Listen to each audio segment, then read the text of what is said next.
All right, here we go. It is 12:30 Monday afternoon. Back with the fellas. I even got my hat on. Now I fit in with the crew. We're in the looks great. crosshairs. Absolutely. Thank you Absolutely. so much. You bet. Our Well, pleasure. we're back in the crosshairs once again, as we do each and every Monday at this time with JD and Clay from Guns 701. Guys, how was your weekend? You have a good weekend? Yeah, I had a great weekend. Got a lot accomplished. Got some heifers, some replacement heifers rolled through. It was a nice, just a beautiful weekend. So yeah, I had a great weekend. All right, Yeah, JD. it was pretty decent. We had my kid at her final volleyball tournament in Jamestown, and their team won a championship there. So that was fun to watch. I enjoyed that. They were all jacked up about it, and so was Dad. So Fantastic. Love to hear that. Love to hear it. Well, we've got a lot to cover here this week once again in the crosshairs. We're going to start off with a real great story here. Wyoming hunters now are opting to sit out the deer season due to the devastating winter kill losses. Now, hunters have a better idea with a promotion that is called Let a Deer Walk. JD, walk us through this, if you will, this great promotion. yeah, apparently this guy Zach Key from LaBarge, Wyoming, has got a bunch of sponsors put together, and these guys, if they get drawn for a deer tag, they can mail it to him, and they'll be put into this drawing. It's over $100,000 worth of prizes that range from pimping your truck out, which for $10,000, and all these guided hunts and meat plated, butchering a whole beef for you and wrapping it and cutting it and all that kind of thing. And they got a redneck prize there. It's a chainsaws in there and a shotgun and a cool Yeti cooler, I guess. So not a bad idea, because I mean, Yeah. they're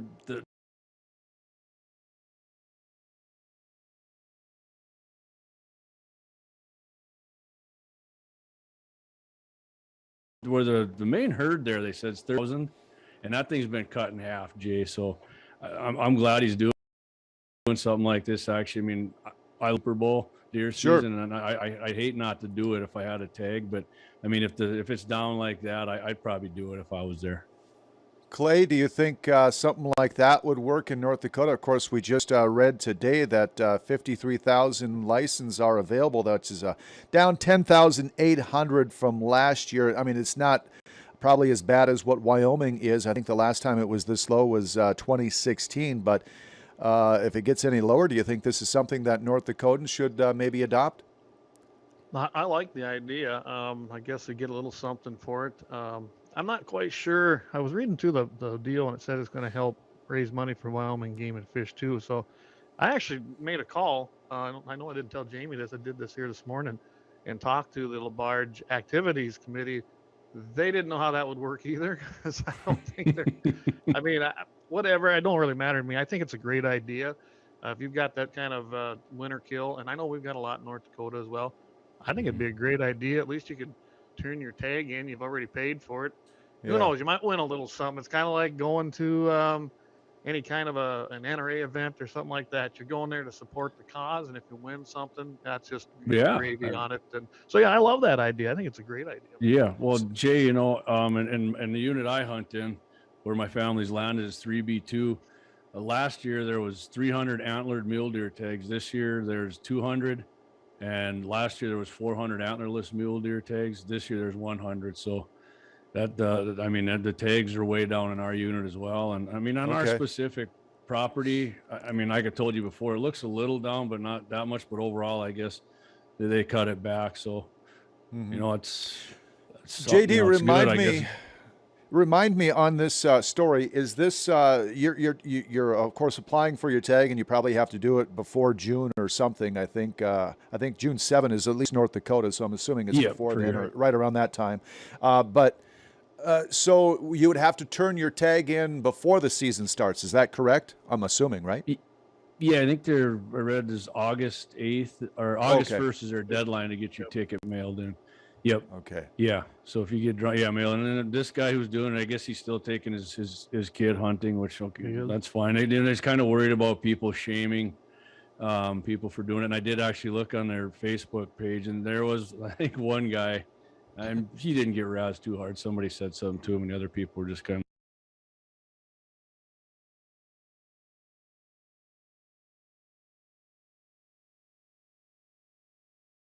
like, hey man, if he wants to hunt, let him do it. But yeah, I don't. Okay. I mean, if somebody wanted to hunt, hey, if that's the term, you can use it. There's no law saying you can, and if somebody's going to write you about it, I guess Yeah, give them a little backpack. You can kind of see there's- both arguments, can't you, Clay? As far as if the guy wants to hunt, maybe he doesn't, maybe he wants to put food on his table for his family, and he can't take the chance of winning soup up your truck or something else like that. I think it's great all the way around, to be honest with you. Well, I can tell you a lot of guys in Wyoming, they do hunt for subsistence. People don't realize that. There are people out there, especially up there, that live in those mountainous areas of Wyoming, which is a lot of Wyoming. And yeah, that's their meat for the winter. They don't have cattle, like we do down here. They can't go to the store, or they won't, or it's too expensive. So yeah, I mean, that's a big thing. Although, when you're teaching your kid one thing, I don't know how I would take that. I know I've done it here. We don't have a lot of pheasants, so we haven't hunted pheasants on our place for several years. And I just explained to my boys that that's part of it. That's part of our responsibility. That when there's no numbers, probably shouldn't be taking them out, or maybe just taking what you need. But let's also remember, you can still hunt elk and moose and get out there and kill the predators that are going to kill those deer, especially in hard winters. And there's a lot of hunting opportunities. They're just saying, you know what, the deer took a hit this year. Let's give them a break. And I did the same thing here. I have not really allowed a whitetail to be taken off this place now for 2 years because my whitetail populations are down. So I love it. I think it's a great idea. And if you can win a little something, but if you want to go out and hunt and you need that meat, get her done. I mean, I wouldn't hold that against anybody. I think so Me too. either. Deer hunters in Missouri now have a staggering donation. Check this out: 235,000 pounds of venison to the state's Share the Harvest program this past deer season. All in all, since '92, over 5 million pounds of venison has been donated. I mean, Clay, speaking of great ideas, of course, this is another great idea that the state has got together and done. Absolutely. And, they worked with the Conservation Federation of Missouri and, of course, in the Missouri Department of Conservation. Both those agencies and organizations have done a great job. You know what? There's a lot of guys that like to hunt. They don't necessarily like to eat it. It's okay as long as it doesn't go to waste. I don't have an issue with that. We have that program right here in North Dakota. Actually, Jamie can probably remember during our NRA days that our state fund committee a lot of times had grant requests come into the Friends of NRA for the Feed the Hungry program in North Dakota. And it was the same thing. And that money was going to go towards basically the processing. Now, there were a ton of processors, even in North Dakota, as it is here in Missouri, that have donated their services, but they can't all do that. So, you know what? I think it's a good idea. I'd hate to see it go to waste. And you get to get the person out there who wants to hunt, and you got people who need the food. Why not unite them and have it happen? And I think it's a good idea. I really do. Yeah, I mean, that's a big contrast to what's going on in Wyoming. These guys, the total amount of deer, 4,936 deer. They actually do this that I know of, Jay, for sure. Beulah 2K meats, they were doing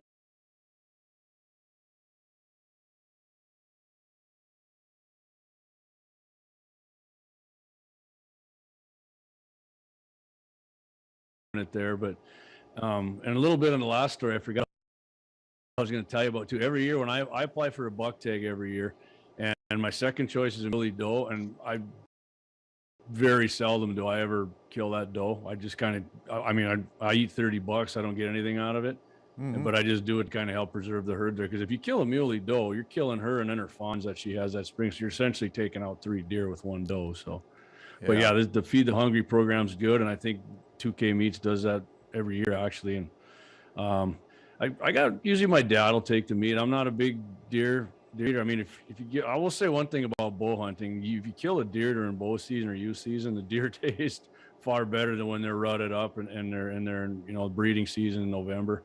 I think shooting deer earlier, if you can get one with your bow, tastes far better than rifle season. So I like to taste those a lot better. But rifle season sometimes kind of a crapshoot in my opinion. You get some pretty gamey meat sometimes, but it's the way it goes. I love hunting, so you got to do it.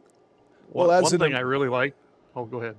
I was just going to say, as an employee of Butcher Block Meats, I know that we've had a few people, maybe less than a handful, that come in each season to donate their deer. We'll process it for them, and then we'll make that donation to the local food bank as well. So I applaud those guys that, I guess, they just want to go out and make the hunt.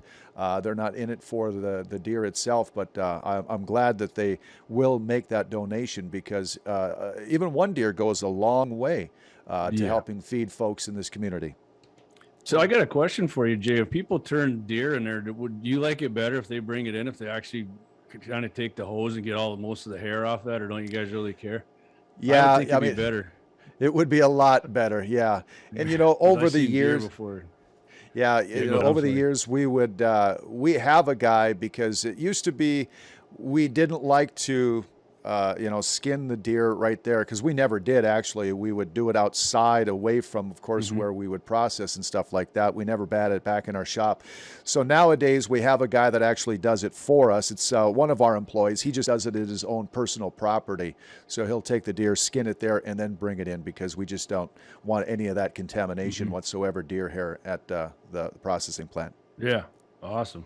Yeah, I would just think it'd make it that much quicker and easier for you guys to have the meat cleaner than, man, some of them guys I've seen take it in. I'm like, oh man, I wouldn't want to be dealing with that in the meat shop. Some people really don't know how to take care and field dress their deer. Maybe we need to do a spot like that on our show. Yeah, I think that's talks about the proper way. But one thing I did like about the Missouri thing was, when I was reading it, that the director of the Conservation Federation of Missouri, they talked about how it all stays local, where the deer were actually harvested. So that's also a good thing, kind of like what you were talking about, Jay. I'm guessing goes into the local feed banks and things like that. And you know what? That's a good thing. Again, and I love the part that this isn't a government intrusion.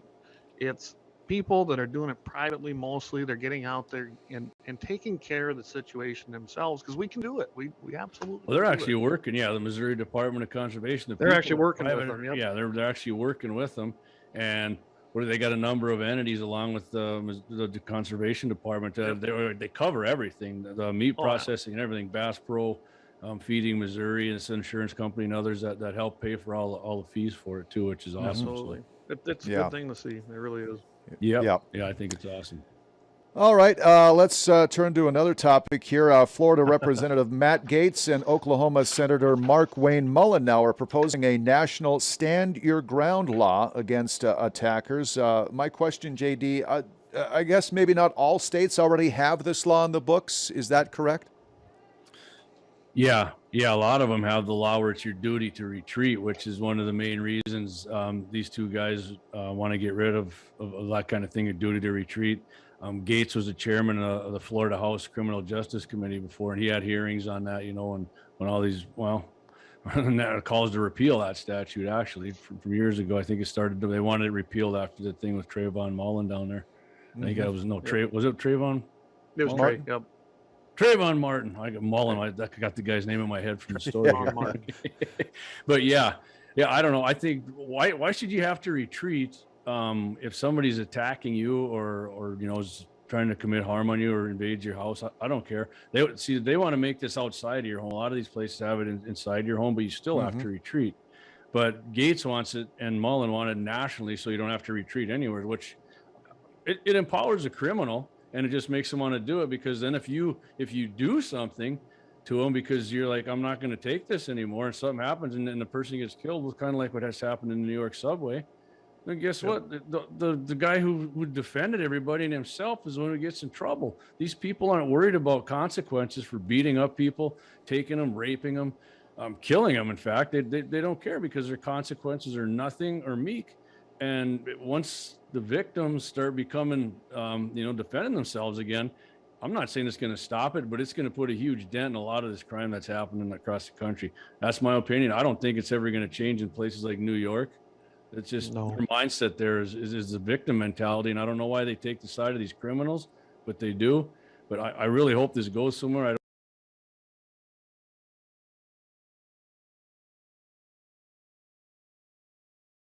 don't think it will, but I wish it would. Clay. Well, I'm have no doubt it'll probably the Senate version of this that the Oklahoma senator brought.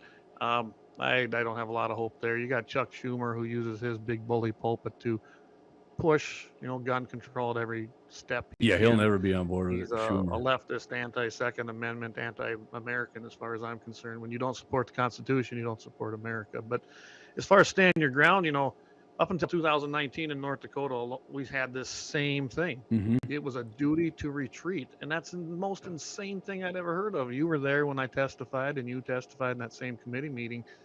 You remember my little exchange with the West Fargo gal. She didn't like my comments to her about having to defend yourself, but you're making a split-second decision. The last thing you need to worry about is being basically brought up on murder charges or manslaughter charges because you defended yourself from a life-threatening person or whatever it might be. You need to have that protection, and we pushed hard for it. We did get it through. We had two versions of the bill in the House, and the second one went through, not the one we testified, but the second one. Ben Koppelman and Senator Mangum, or Representative Mangum at the time, both pushed that hard, and so did Dr. Rick Becker. It was a great way to bring all that together, and we got stand your ground and got rid of duty to retreat in the state of North Dakota. Well, that's what this is doing. States even like ours, that's supposed to be so conservative, you got Massachusetts, California, New York, and you just name your blue state that don't have this. Why shouldn't my right to live and defend myself end at a border, especially a state border? So I love the bill. I think it'll pass in the House. I don't have any problem. I don't see it having any trouble there. It'll be party line vote, but I don't see it going through the Senate. But here's let's the have it thing anyway. about it. Let's have it. Let's have a vote on it. Let's see these votes. So, let's see where these people stand, and then if they don't vote for the Constitution, get rid of them. It just seems to me it's common sense, human right to defend. So what do you say to people, Clay, that, wow, geez, Clay, if somebody just breaks in your house, all they want to take is your TV and some of your other stuff, you got insurance for that. What do you say to people that say that kind of thing? No, they probably shouldn't have done it, because now they won't have to ever worry about it again. If I do it at my house, they're dead. You cannot come into my personal property. I have a right to also that. And I have a right to privacy. Everything that, it's all under the Constitution. You come into my house unannounced, threatening to take whatever. I don't care what it is. That's a threat. If you don't leave, you're probably going to get popped. And I won't have to worry about a witness, and I won't have to worry about a second story, because I'm not going to leave anybody behind to do it. You come into my house and steal from me and threaten my family? Sorry. You deserve to be room temperature. How does this differ then? Are you talking the Castle Doctrine? How does this differ from that then? They're both the same, different. So when this started out, it was called Castle Doctrine. Actually is how it started out in Florida. We also did that. I kind of know a lot about this because I was working for the NRA at the time, and that's how it first started. Got out as being called Castle Doctrine. Most people didn't even really understand what that meant. Means, your castle, your home. It's kind of the premise on that. But it got changed to stand your ground, mostly because it makes more sense. It goes outside the home then with that. It does. I was going to get to that. It extends out beyond your walls of your home. And that's how it morphed into that. And I can tell you right now, being in this arena a long time, wheels of bureaucracy move very slow. And it's little steps. The other side does it. We do the same thing. We knew we could never get stand your ground flat out in the beginning, but we knew we could get within your dwelling. So that's what we went for. And then as we went, we started to turn these into stand your ground states, kind of like the concealed carry and reciprocity, and then into constitutional carry. It's all, unfortunately, politics is a very dirty game. You got to play it. Yeah. What I always get about it too. I remember when before it passed here, a lot of people, I just don't understand, like, let them come into your house and then, you couldn't shoot them right away. And I'm like, so I'm supposed to get in a fist fight or a wrestling match with somebody, and then I get stabbed in the liver or something, or I get my eyes gouged out. But hey, at least I didn't shoot him, man. I mean, I'm crippled for the rest of my life. I think it's great, because why should I have to take the chance of losing my eyesight or breaking an arm or anything for that matter, getting kicked in the groin 10 times and then you're messed up? I just don't know how people would be against something like that. To me, I'm kind of like Clay said, if you come into my house uninvited, there's I shouldn't have to question why I wanted to defend my castle. Or outside home, if somebody comes up and starts pounding on your window, if you're carjacking, you know, or they're road raging or carjacking, I don't care what it is. I'm not saying you have to shoot them. If you don't want to, by all means, let them take your vehicle. Or if you want to jump out and go rounds with them and you risk yourself getting shot, that's fine with me too. That's your choice. But it should also be my choice. If I think I need to use deadly force, I shouldn't have to worry about going to prison for that. The person who wigged out on me and flipped out and broke into my house or attacked me or started smashing through my car windows, they're the ones that should have to pay the price, not me.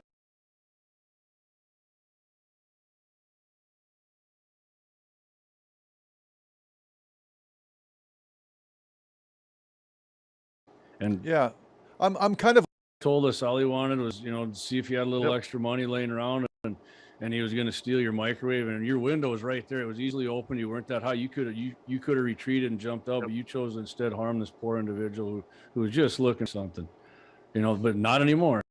So, and I got to add to this. I I don't have the numbers in front of me anymore. I used to know them pretty good, but I can tell you right now, every state that's went to this, whether it's castle doctrine or then eventually stand your ground along with constitutional carry, it's kind of funny how they all go hand in hand. Burglaries, violent threats, what do you want to call it? Assault, everything has dropped in those areas. And then you move to the rural states where people don't think it's an issue.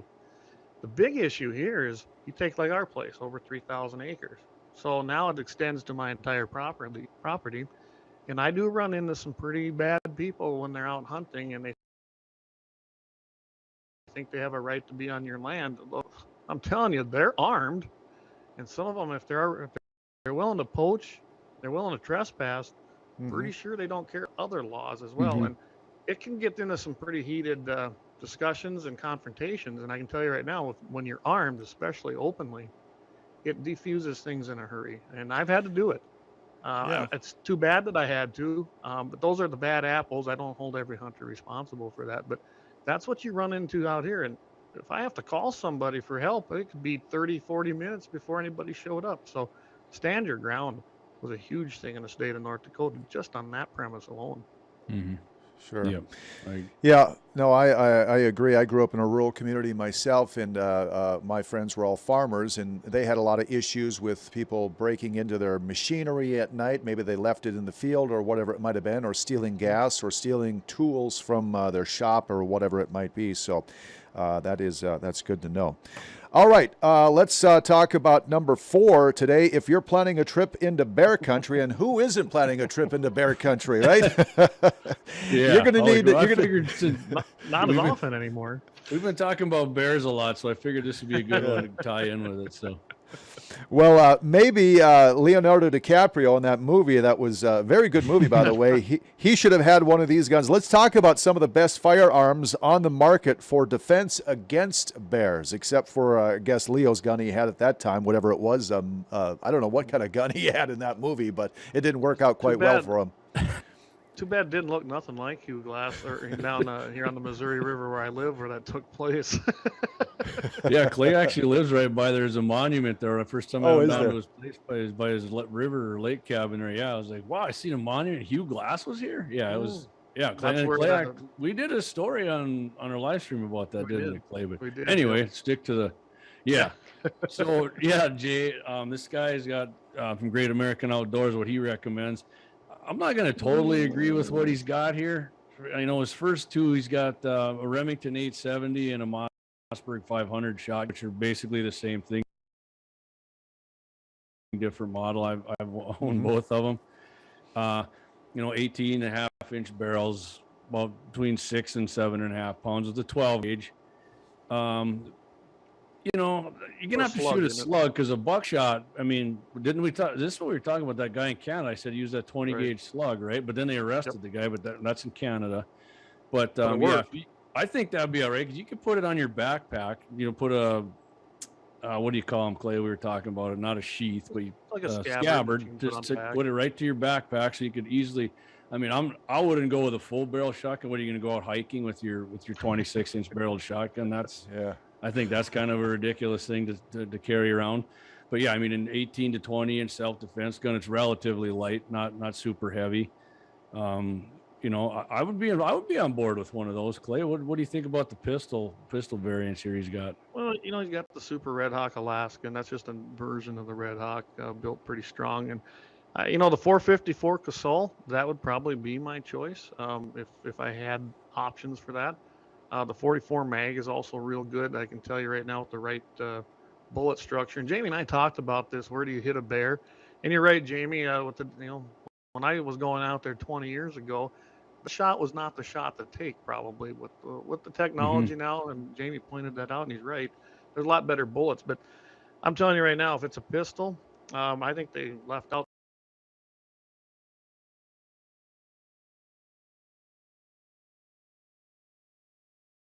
the 500 Smith & Wesson and the 500 Nitro.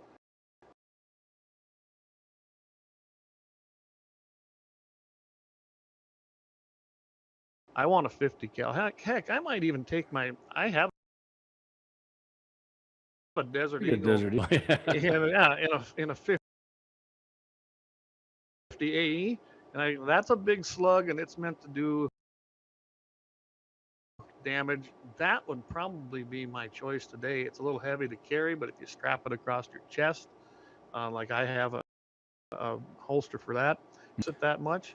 And I can tell you right now, walking through the woods and the mountains is foreign to me because I have a horse generally. I've never done it without a horse. I mean, there's a little bit of walking, but I don't do a lot of hiking back in there. I take my horse and our pack mule, and that's what that was for. I didn't want to hike in there 10 miles, but we did. We went in the grizzly country down out in Wyoming. Didn't see anything, goodness, but I'm pretty sure they were out there. We found plenty of sign, and that's why we took at that time 44 mags is what I had. I would say that 44 mag, 454 Casol, the Ruger Super Red Hawk, the Glock 20, it'd be okay. You can put a lot of rounds in that.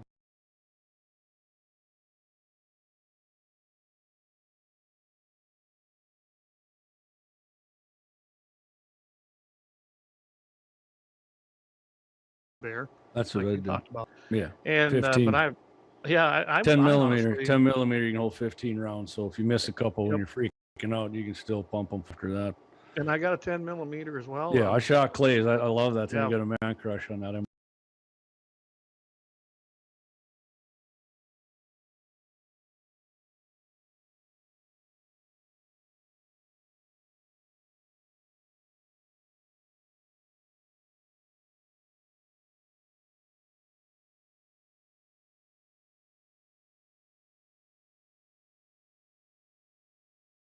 have to get one. I love that round. So, and the traditional firearm has enough firepower. I mean, it's just that simple when you're choosing one. And I'm with you. Scout, I really think the Ruger Scout would be good too. Yeah. You can get that in a 308. 308's got plenty of power for that. Yeah, and 16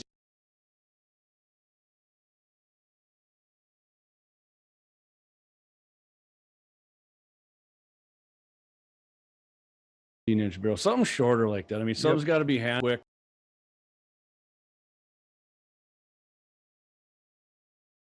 Not a big battleship barrel. You got to wing around. Yeah. Well, the closest bears will be in Rapid City at bear country, so I shouldn't have to worry about it, guys. So that's about as close as I want to get, and I won't be getting out of the car either at that time. So, gentlemen, it has been always an interesting visit with you each and every Monday at 12:30 here on In the Crosshairs with JD and Clay. Of course, you've got Wednesday. You've got another episode of Guns in the 701. Let's tell them about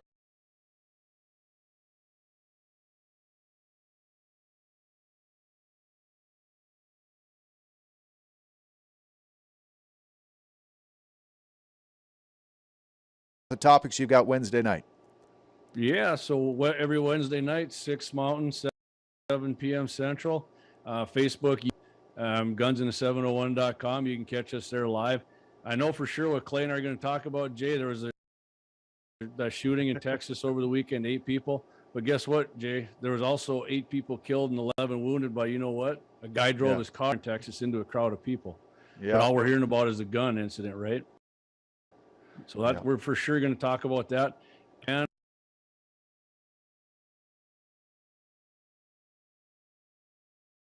I can tell you this, I mean, deer. Clay, if you're a bow hunter, you might get a little mad at me and Clay, because Clay and I think it's kind of unfair. You can still, anybody can put the deer tags down, right, Jay? But if you're a bow hunter, Yeah. they didn't restrict bow hunting at all. They just left that wide open. They did. Everybody can buy your tag, and you can go anywhere in the state.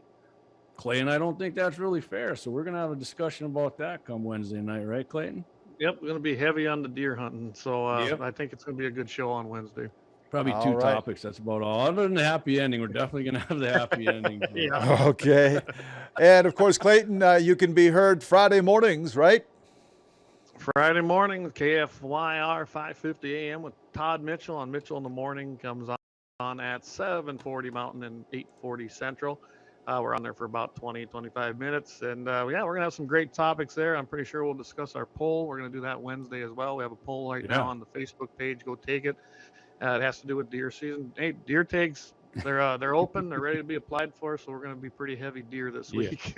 If you miss All anything, right. get on iHeartRadio or any other podcast platforms. You can catch a lot of our Absolutely. stuff on there in a podcast. So All right, JD and Clay with us each and every week in the Crosshairs, the guys from Guns in the 701. Thank you so much, as always, and look forward to your conversation here weekly, and we'll do it again next Monday at 12:30. All right, guys? you bet. Thanks, Sounds Jay. good. Appreciate it, buddy. Don't Have forget, a good one. guys, keep your powder dry. There it is. Absolutely. All right. Thanks a lot. See you, Jay. Next week, guys. You bet. Have a great week. All right. It is a minute after 1.